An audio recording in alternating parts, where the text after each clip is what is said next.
EVM हटाओ संयुक्त मोर्चा की प्रेस कॉन्फ्रेंस के अंदर आए हुए तमाम चैनल के सम्मानित साथियों को नमस्कार, आपका स्वागत है, अभिनंदन है और आपका धन्यवाद भी कि आपके द्वारा, आपके चैनल के द्वारा हमारे मोर्चे की आवाज देश के कोने कोने में जा रही है।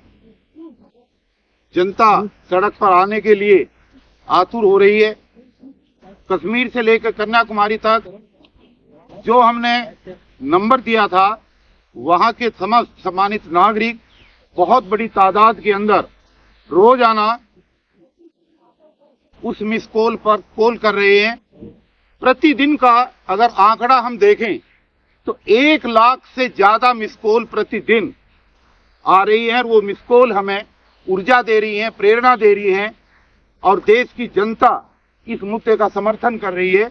इसलिए आप तमाम सम्मानित साथियों के चैनल का मैं दिल की गहराई से धन्यवाद करता हूं। दोस्तों, आज की प्रेस कॉन्फ्रेंस के अंदर जो अलग अलग शहरों में प्रोग्राम, बड़े प्रोग्राम आयोजित हो रहे हैं, उनके बारे में मैं आपको बताना चाहूंगा कि आने वाली 2 फरवरी को हमारा बड़ा प्रोग्राम गोवा के अंदर है। हम 1 तारीख को गोवा पहुंचेंगे रात को और पूरा दिन गोवा में प्रोग्राम, 2 जगह प्रोग्राम है, नॉर्थ गोवा के अंदर और साउथ गोवा के अंदर। तो जो और लोग मेरी आवाज सुन रहे हैं और गोवा में जिनका संपर्क है, और तमाम साथियों से मेरा अनुरोध है कि गोवा की जो हमारी टीम है उसको सपोर्ट करें और अपने समर्थक साथियों को वहां पर भेजें। वहां पर भी उस प्रदेश के अंदर हम डेमो देंगे और डेमो दे करके उस प्रदेश की जनता को इस ईवीएम का भंडाफोड़ करके पर्दाफाश करेंगे। दूसरा प्रोग्राम 4 तारीख को उत्तर प्रदेश की राजधानी लखनऊ के अंदर इको गार्डन में एक बहुत बड़ा प्रोग्राम होने जा रहा है। इसलिए उत्तर प्रदेश के तमाम वो सम्मानित साथी जो बार बार हमें टेलीफोन कर रहे हैं अलग अलग शहरों से और जो आज की प्रेस वार्ता के माध्यम से ये आवाज सुन रहे हैं, उन तमाम जिलों के वो तमाम साथी जो हमें अप्रोच कर रहे हैं कि हम प्रोग्राम अपने यहाँ कराना चाहते हैं, उन तमाम साथियों से मेरा आग्रह है कि लखनऊ के अंदर होने वाले इस बड़े प्रोग्राम में इको गार्डन के अंदर 4 फरवरी को उस शिरकत करने के लिए आए और वहीं से फिर हम जो अलग अलग शहरों की भूमिका है वहां का कार्यक्रम हम वहां से घोषित करेंगे और हम बताएंगे कि तमाम उत्तर प्रदेश के सभी जिलों के अंदर कब और किस समय वहां के जो चुनाव के कार्यालय हैं, कैसे वहां पर धरना देना है, कैसे वहां पर आगे आंदोलन शुरू करना है। तीसरा प्रोग्राम आने वाली 6 तारीख को भोपाल के अंदर है। वहां पर भी बड़ा प्रोग्राम है। वहां पर भी जो साथी लगातार संपर्क कर रहे हैं, जयंती पार्क के अंदर है, वहां पर भी तमाम साथी वहां पर पहुंचने का काम करें। वो भी एक बहुत बड़ा वहां पर आंदोलन हो रहा है। दिन में 12 बजे 11 बजे से शुरू होगा। ज्यादातर समय में 10 बजे दिया गया है, लेकिन 11 बजे इन तीनों जगह पर ये प्रोग्राम हमारे आयोजित हो जाएंगे। असम 10 तारीख, असम के बाद में वैसे तो और भी उससे आगे के प्रोग्राम है। आसाम में 10 तारीख का है। 9 तारीख के अंदर गुजरात का प्रोग्राम है, बहुत बड़ा प्रोग्राम है। तो तमाम, क्योंकि बीच बीच में प्रेस कॉन्फ्रेंस होती रहेंगी, ज्यादा लंबे प्रोग्रामों की घोषणा अभी ना करके जो नेक्स्ट 3 प्रोग्राम है इसी पर हम ध्यान केंद्रित कर रहे हैं। और इसमें आज जो सनसनीखेज के रूप में एक खबर आई है और वो बहुत महत्वपूर्ण खबर है। जितने भी आज तक खुलासे हुए हैं उन तमाम खुलासों में ये सबसे बड़ा खुलासा है कि इस देश के अंदर चुनाव को कराने के लिए जो ईवीएम मशीन है उसकी जो मैन्युफैक्चरिंग की जिम्मेदारी है वो भारतीय इलेक्ट्रॉनिक्स लिमिटेड बीएल कंपनी की। बीएल कंपनी अलग जगह से चिप्स लेती है, अलग जगह से सॉफ्टवेयर लेती है और असेंबलिंग का काम जो है बीएल के जिम्मेदारी में हो रहा है। आपको जानकर ताज्जुब होगा और पूरे देश को जानकर के ताज्जुब होगा कि भारत सरकार के द्वारा जो नॉमिनेटेड 7 डायरेक्टर हैं, उस टीम के अंदर जो इस ईवीएम की मैन्युफैक्चरिंग करने के लिए और उस ईवीएम के अंदर जो सीक्रेट एनकैप्सुलेटेड सोर्स कोड जो डाला जाता है गुप्त कोड, उसकी जो डेवलपिंग करते हैं, वो जो टीम है, जो अधिकृत टीम है, उस टीम के 7 मेंबर्स में 4 डायरेक्टर ऐसे हैं जो भारतीय जनता पार्टी के अलग अलग प्रदेशों के पदाधिकारी हैं। ये बड़ा एक अजीब सवाल है कि ये इलेक्शन ऑफ इंडिया जो कमीशन है, ये मोदी जी का है या फिर ये कमीशन का क्या हो रहा है, ये भारत का कमीशन है? ये एक बहुत बड़ा सवाल खड़ा हो गया है। और अगर इसमें मैं नाम की भी घोषणा करूं तो इसमें कोई दो राय नहीं है।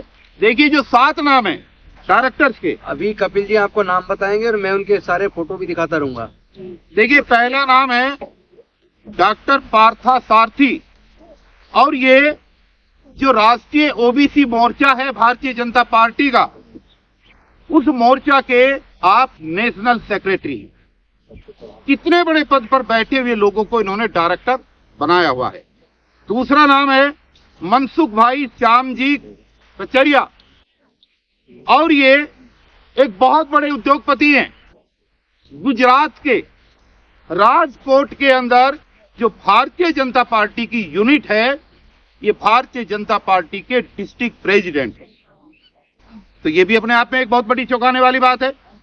तीसरा नाम है डॉक्टर संतोष कुमार। चौथा नाम है प्रफुल्ल कुमार चौधरी। पांचवा नाम है इसमें शिवनाथ यादव। ये शिवनाथ यादव नरेंद्र मोदी जी की कॉन्स्टिट्यूएंसी बनारस के एक बहुत बड़े नजदीकी हैं उनके। और ये उत्तर प्रदेश की जो भाजपा की टीम है, ये वहां से वाइस प्रेसिडेंट है प्रदेश स्तर पर। तो आप समझ सकते हैं कि इस देश के अंदर क्या हो रहा है। चौथा नाम है गोकुलन बेंगा कैडी, और 7वां नाम है श्रीमती श्यामा सिंह, जो फॉर्मर वाइस प्रेसिडेंट हैं बिहार प्रदेश की भारतीय जनता पार्टी की। इन 7 नॉमिनेटेड इंडिपेंडेंट डायरेक्टर जो भारत सरकार द्वारा नॉमिनेट हुए हैं, इन 7 डायरेक्टर में से 4 डायरेक्टर ऐसे हैं जो भारतीय जनता पार्टी के राष्ट्रीय स्तर के, प्रदेश स्तर के टॉप के पदाधिकारी हैं, और 3 ऐसे एसोसिएट्स हैं जो उनके कहीं न कहीं पार्टी से संबंध रखते हैं। अब ये सवाल, ये देश का सवाल है, ये भारत का सवाल है, ये जनता का 150 करोड़ जनता का सवाल है कि इलेक्शन जो हो रहा है और जो ईवीएम की मैन्युफैक्चरिंग हो रही है, तो चुनाव आयोग ये कर क्या रहा है? क्या चुनाव आयोग का ऐतराज नहीं होना चाहिए? क्या भारतीय जनता पार्टी के पदाधिकारी उस इतने महत्वपूर्ण चिप को, इतनी महत्वपूर्ण असेंबलिंग को अंजाम दे रहे हैं और उसमें सारे एक ही पार्टी के लोग हैं? तो ये हो क्या रहा है इस देश के अंदर? ये जो तथ्य रोजाना नए नए निकल करके आ रहे हैं, और ये हम नहीं कह रहे, आप BEL की अगर आप वेबसाइट पे जाएंगे तो ये तमाम नाम फोटो के साथ और इनके तमाम डेजिग्नेशन आपको फोटो के साथ वहां पर मिलेंगे। तो आज सवाल खड़ा हुआ है कि इतना इंपॉर्टेंट इक्विपमेंट जिसके ऊपर चुनाव आयोग हजारों मशीनें लेकर गांव मोहल्ले शहर कस्बों तक भिजवा रहा है और अपनी सफाई दे रहा है, तो ये चुनाव आयोग आखिर जनता को ये क्यों नहीं बता रहा कि भारतीय जनता पार्टी के 7 डायरेक्टर में से ये जो सारे के सारे भारतीय जनता पार्टी से जुड़े हुए हैं, ये इतने महत्वपूर्ण जॉब में क्यों लगाए गए हैं और इसके पीछे क्या सीक्रेसी है, क्या कारण है, और क्या 150 करोड़ जनता के अंदर इनको और इंजीनियर नहीं मिले? क्या 150 करोड़ जनता के अंदर और टेक्नोक्रेट नहीं मिले? आखिर क्या कारण है कि भारतीय जनता पार्टी के तमाम पदाधिकारी इस पूरे प्रकरण के अंदर इन्होंने जोड़ रखे?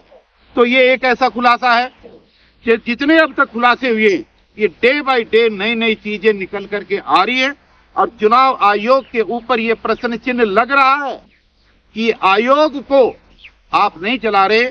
सच्चाई ये है कि इस आयोग को RSS चला रहा है, इस आयोग को मोदी जी चला रहे हैं, इस आयोग को भारतीय जनता पार्टी संचालित कर रही है। अगर ऐसा नहीं है तो देश को जवाब दिया जाए कि नॉमिनेटेड 7 डायरेक्टर्स के अंदर आखिर सारे के सारे लोग भारतीय जनता पार्टी के क्यों रखे गए हैं? ये अपने आप में एक बहुत बड़ा सवाल है। दोस्तों, इतना ही नहीं, हम एक सीनियर रिटायर्ड आईएएस अधिकारी ने इसके ऊपर कंप्लेंट भी की है। उनका नाम है GA शर्मा। लिखित में उन्होंने कंप्लेंट दी है कि ऐसा क्यों हो रहा है, लेकिन उनकी लिखित शिकायत होने के बावजूद भी आज तक चुनाव आयोग ने उनकी कंप्लेंट का कोई जवाब नहीं दिया। तो एक आईएएस सीनियर अधिकारी जो पूर्व में सेक्रेटरी रह चुका भारत सरकार के अंदर, अगर उस लेवल के लोग शिकायत कर रहे हैं और पूरा देश जानना चाहता है, लेकिन चुनाव आयोग जवाब देने की बजाय और जवाबदेही बनने की बजाय चुनाव आयोग मशीनों को लेकर के लोगों को भ्रमित करने का काम कर रहा है। ये तमाम सारी चीजें बढ़िया है, ये पारदर्शी है, मशीनें ठीक काम कर रही है, ये बात जनता के दिमाग में उतर नहीं रही, पच नहीं रही। और मैं जनता से ये अपील करता हूं कि ये जो डायरेक्टर है इनके ऊपर सवाल करें। ये जो एक गिरोह है, डायरेक्टर भी मैं तो कहूंगा गिरोह है, ये एक सुनियोजित षड्यंत्र के तहत बनाया गया गिरोह है जो इन मशीनों को संचालित कर रहा है। और इन्हीं के आधार पर मोदी जी और भारतीय जनता पार्टी के लोग हर बार कहते हैं कि इस बार 300 पार, इस बार 400 पार, इस बार 500 पार। जो ये चल रहा है, ये आर और पार का जो झगड़ा है, ये वहीं पर चल रहा है। हम भी देखना चाहते हैं, हम भी मोदी जी आपको देखना चाहते हैं कि आप जीते, लेकिन आप जीते बैलेट पेपर से जीते। बैलेट पेपर से जीत करके आए, देश आपका स्वागत करेगा। लेकिन अगर ईवीएम से चुनाव होता है तो ये गलत है, ये धांधलेबाजी है, ये देश के साथ धोखा है, ये जनता के साथ धोखा है। और इस धोखे को ईवीएम हटाओ संयुक्त मोर्चा किसी भी सूरत में बर्दाश्त नहीं करेगा। 2024 का चुनाव किसी भी सूरत में ईवीएम से नहीं होगा, बैलेट पेपर से होगा। इसके लिए चाहे कुछ भी करना पड़े और किसी भी हद तक जाना पड़े। इसलिए तमाम देश की सम्मानित जनता से हम हाथ जोड़ करके आग्रह करते हैं कि आप सड़क पर उतरिए। ये 2 महीने का जबरदस्त आंदोलन है, ये आर पार की लड़ाई है, ये आपके बच्चों के भविष्य की लड़ाई है, ये देश को बचाने की लड़ाई है, ये संविधान को बचाने की लड़ाई है। अगर इस लड़ाई में हमने चूक कर दी तो शायद आने वाले समय में कोई भी हमें माफ नहीं कर पाएगा। तो दोस्तों, ये आज के थे। इसके अलावा पिछले 2 दिन से हमारे महमूद प्राचा साहब हैदराबाद गए, तेलंगाना गए, उसके बाद में अमृतसर गए, बहुत अच्छा रेस्पॉन्स आया। और पिछले 4 दिन से लगातार पूरे पंजाब का भ्रमण भानु प्रताप सिंह जी के माध्यम से किया गया। तमाम गतिविधियां वहां पर बहुत बड़ी बड़ी हुई, जिसके बारे में वो खुद प्रकाश डालेंगे। राजकोट में बहुत बड़ा प्रोग्राम 28 तारीख को हुआ, जिसमें राज्यपाल गौतम जी वहां पर उसको आयोजित करके आए। इसलिए देश की जनता जिस तरीके से सहयोग और समर्थन कर रही है, हम दिल की गहराई से उनका धन्यवाद करते हैं। और एक चीज और कह करके कि जो हमने मिस कॉल नंबर दिया था 96677202, जिस पर कॉल आ रही है, अगर आपने मिस कॉल दे दी है तो आप बधाई के पात्र हैं दोस्तों। लेकिन आप अपने घर, अपने ऑफिस के पास, अपने रिश्तेदारों में, अपने बच्चों को, अपने परिवार के मेंबरों को, उनको भी आप प्रेरित करें, उनको भी आप कहें कि जो लोग वंचित रह गए हैं, जिन्होंने अभी उस मिस कॉल पर कॉल नहीं किया है, तमाम साथी पूरे देश में कॉल करें, क्योंकि उसके ऊपर आए गए फिगर है।